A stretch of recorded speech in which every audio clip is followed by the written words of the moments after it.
Plato, an Athenian philosopher in ancient Greece during the classical period, stated that music gives soul to the universe, wings to the mind, flight to the imagination, and life to everything. So I propose that music can provide many physical, mental, and emotional benefits for a person's health without the use of medication, drugs, or alcohol. According to a 2016 Harvard Health article, 2 years after a gunshot wound to her brain that caused her to not be able to speak properly, U.S. Representative Gabby Giffords used singing and music therapy as a way to express her thoughts and allow her to testify before a congressional committee. So since singing is something that uses the right side of the brain, those who suffer through an injury or a stroke in the left side of the brain can use singing as a way to express their thoughts. So what you do is you would sing what you want to say, and before you verbalize it, you'll drop the tune, you'll drop the melody, so then you'll just be speaking in a normal way. So music can speed up the recovery process after you have a stroke and after you work out. It can also help those with mental illnesses communicate better, and it can also reduce stress levels. So my first point is that music can speed up the recovery process after a stroke or a workout. So according to a 2008 Harvard Health study, 60 patients were monitored after they had a stroke. In addition to the standard stroke care that they received, 1/3 of them listened to music for an additional hour a day, 1/3 listened to an audiobook, and 1/3 didn't listen to anything additional. So I made this graph, and so verbal memory increased 60% in those who listened to music, it increased 18% in those who listened to audiobooks, and it increased 29% in those who didn't listen to anything additional.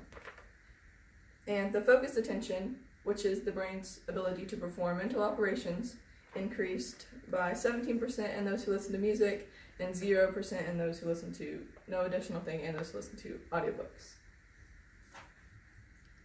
So just like music is beneficial for those who are recovering from a surgery or working out is another way that music can help speed up the recovery process. So when you work out, your muscles are being broken down and they rebuild themselves up stronger than they were before. Hence, the person gains muscle. So music speeds up this process of the muscles being broken down and rebuilding themselves back up. So just like music speeds up recovery, it also helps people with mental illnesses communicate their thoughts better. So according to Dr. Teppo Sarkamo, who works at the University of Helsinki in Finland, recent cognitive studies show that music can enhance cognitive functions like attention, learning, memory, and communications in conditions like dyslexia, dementia, Alzheimer's, and schizophrenia. So people with dementia or Alzheimer's can use music as a way to essentially take them back in time to a time they listened to a certain song in their childhood, and music can evict emotions that they felt in earlier on in their life. So these people are playing harmonicas together, and so even if they're not able to communicate through words because of a mental illness, they are able to connect with one another because they're feeling the same emotion and they're communicating through music. This lady is playing a guitar for these patients, and she is using her abilities and her skills to help benefit these people's lives because they're just having a good time listening to music together.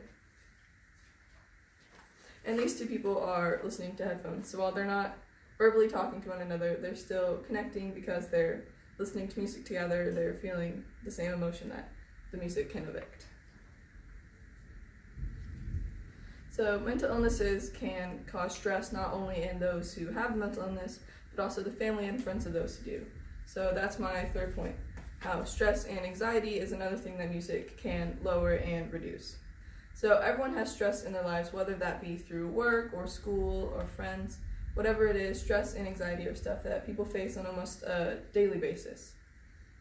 So music allows people to feel whatever emotion they want, so it helps them to control their mood in a way.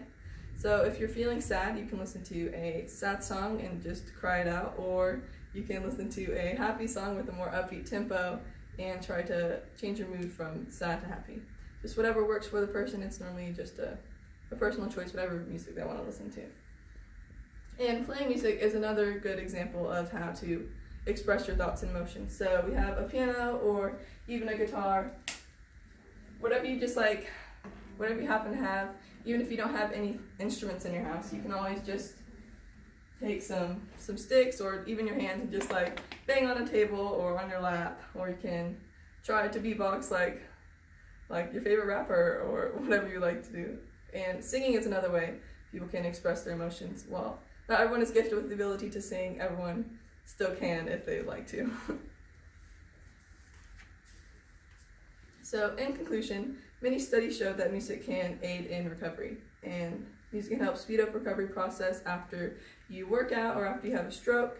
It can help improve communications through people with mental illnesses, and it can also reduce stress. So I propose that the next problem you face, whether that be major or minor, you pop in a CD, you plug in your headphones, or you open up your favorite music app, and you take comfort in the fact that you are bettering your health as you listen to music. Thank you.